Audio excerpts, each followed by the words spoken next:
গোপালগঞ্জের কাশিয়ানীতে অসুস্থ গরু জবাই করে মাংস বিক্রির অভিযোগ উঠেছে। প্রশাসনের অভিযানে জব্দ করা হয়েছে 20 কেজি মাংস, যা পরে মাটি চাপা দেওয়া হয়েছে।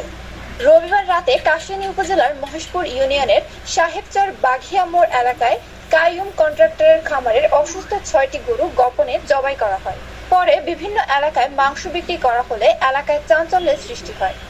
খবর পেয়ে উপজেলা নির্বাহী কর্মকর্তা পলাশ কুমার দেবনাথের নির্দেশে ঘটনাস্থল পরিদর্শন করেন উপজেলা প্রাণী সম্পদ কর্মকর্তা ডাক্তার শুভঙ্কর দত্ত এবং তিনি বলেন, খামারের এক কর্মচারী দাবি করেন ভুলবশত ইউরিয়া সার খাওয়ানোর কারণে গরুগুলো অসুস্থ হয়।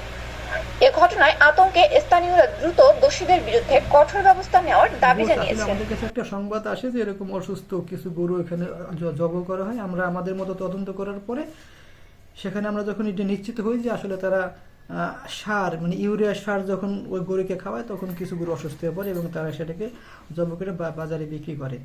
আমরা সেটা জানার সাথে সাথেই এটা যাতে নিবৃত্ত করা যায়, পাবলিক যাতে এই অসুস্থ গরুর মাংস যাতে না খায়, এটা নিবৃত্ত করার জন্য আমরা ইমিডিয়েটলি আমরা মাইকিং করে দিছি এবং আমরা মানে হাতের কাছে যে মাংসগুলো আমরা পেয়েছিলাম এগুলো আমরা মাটির নিচে জবাই মানে মাটির নিচে আমরা আর কি পুঁতে দিয়েছি।